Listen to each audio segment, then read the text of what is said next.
Well, we tried to do it all season. Finally, we got the Walker brothers together, Dan and Charlie. 2 goals for one of you, 2 assists, unless you're claiming one of them. You never know. No dubious goals panel, Dan. What do you reckon? I think I've got to claim it after the one last week. 100% got to claim it. No. Obviously, it's good to both play at the tops for the first time this season. Yeah, obviously for the first time this season, and it's good that he's got 2 goals. Obviously, we've got the win, 3-1 win. So just a shame that it's took to the last game of the season for us to play together. But I think we've got a good partnership. We play well together in training every day. Just a shame that obviously we couldn't build on it and not over the partnership throughout the season. But at the end of the day, we've got the 3 points which the gaffer wanted us to do, go off with a bang, and I think we've done that. So. We'll talk about the details of the game in a minute, but just in terms of the feel of the game, side have picked up a bit of criticism, Charlie, in the last couple of weeks for looking like maybe one or two of the teams we were playing looked fitter, stronger, hungrier, more desire. That wasn't the case today, was it? I don't think it's been the case with any of the games. It may look that way, but I think today it felt a bit more relaxed, and everyone sort of knew where their heads were. And I think with that little bit of freedom we had, where we were relaxed, I think it shows what football we can play. And even on a terrible pitch, we were playing really good football, some of the best we've played all year. So I think maybe just that feeling of being relaxed. Chris Barker away to our right. You're just sad that he's not in the limelight anymore. So, Charlie, you had a great run earlier in the season, and the goals have been harder to come by lately. But you finished with 2 today, and I guess you'll say that if you'd had service like you had today, you'd have scored a lot more. I'd like to think so, yeah. I'm always having a go at him in training. Put the ball in earlier, and he did that today, and I've scored from it. So, no, I think if the service had been a bit better, I'm not saying it's been poor, but I'd like to think I'll score goals any time the ball comes in the box.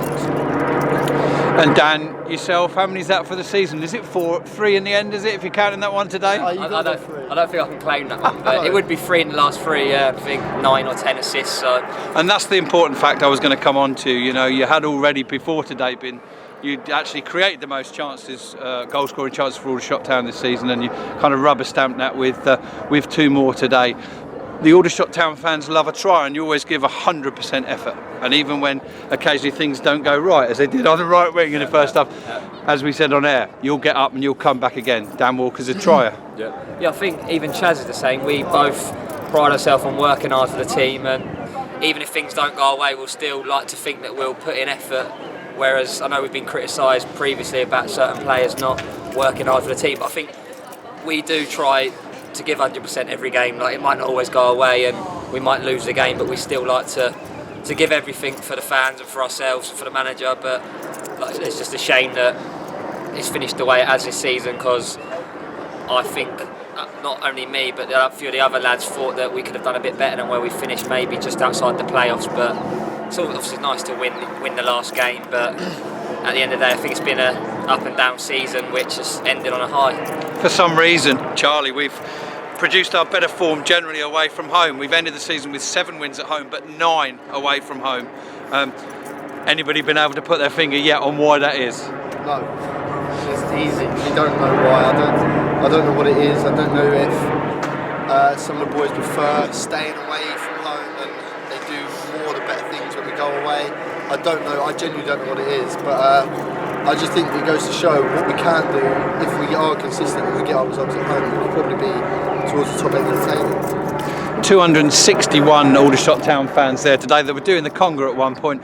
Must have been lovely for them to come into the last 5 minutes of a game knowing the side were hopefully going to hang on to a 3-1 win. A word from you, Dan, just about the support this season.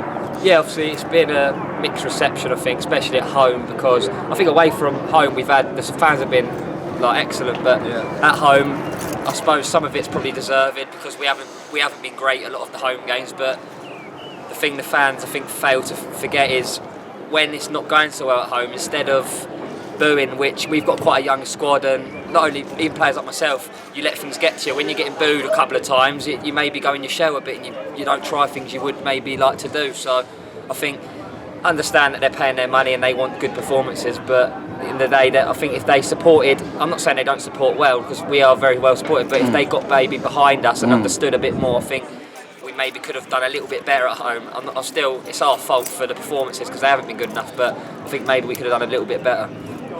And finally as well, a difficult one for you guys to sum up. I mean, there's no secrets here. Everyone here is on a 1-year contract, and you know, the life of a professional footballer, I just like to try and explain what it must be like. You finished the season on a high today, but nobody here has a contract for next season, and you don't even know, of course, who the Aldershot Town manager is going to be next year. Charlie, just try and sum up for us what this feels like to you. Obviously, you've been in the position before, but explain how you deal with it. Yeah, it's a tricky time of year when it comes down to the summer because, like I say, we don't know where we're going to be, who we're going to be playing for, if we'll be here, if we'll be somewhere else. It's hard, yeah, especially with the situation we're in now where the gaffer's leaving and we don't know who it is. We're all technically unemployed as of next week. We got no income, so it's hard to sort of stay positive and think where you're going to be. I mean, I know there's players here that want to be here next year, and we're waiting on the talk really. But I don't know about Dan, but this is a very tricky time of the year, and I think anyone on a year contract will tell you that. I guess to some extent it's the decision making, isn't it? It's not just what decision you make, but when. To some extent, players might get an early offer and you think, do you know what, that'll do me. Another time you're going to play a waiting game. Obviously we'll wait and see who comes in for Aldershot Town. But would it be fair to say that on both your behalves you've enjoyed your time here, and if the right manager comes in and he wants you, you'll be interested and happy to stay? Yeah, I think 90% of the lads, if they got offered another contract here with the way the club is, I think they would definitely stay. Especially like you don't know who the new manager is coming in or how he wants to play. Like I think like I said, a lot of the lads have enjoyed their time. It's just maybe the results haven't been as good as expected. But I think I know myself if I was to get offered like the right deal or whatever, I'd definitely stay. So yeah, likewise. I'd definitely stay. I've enjoyed it. I've obviously scored an okay amount of goals now. Probably want to score a few more, but I've enjoyed my year. Even though we haven't had the best of seasons, it has been a good year for me. So yeah, I'd like to carry on really. And just on a personal level, not really connected to Aldershot Town, who do you both support in terms of your other teams that you support, your Premier teams or whatever, and how have they finished the season? Yeah, he's Chelsea, I'm United. So Yeah, end of conversation then. I've done a bit better than him. Not the best year for me really, but there you go. That's how it happens sometimes. And I guess as far as you're concerned with United, that's a question of Leicester City. Well, you can do it, but not on our backyard tomorrow, is it? Yeah, to be fair, I think everyone wants Leicester to do it now because they just show you that you don't need money to win the league. Like the managers had it excellent. They've had stand-up players like Vardy and Mahrez that have almost unknowns until this season. So it just shows you with the right setup and the right players that you can achieve anything really. So. Well, Dan, Charlie, thanks both for joining us. Thanks for all your efforts this season, the goals and the assists, and we very much look forward to seeing you, hopefully, in an Aldershot Town shirt next season. Yeah, cheers. Cheers now.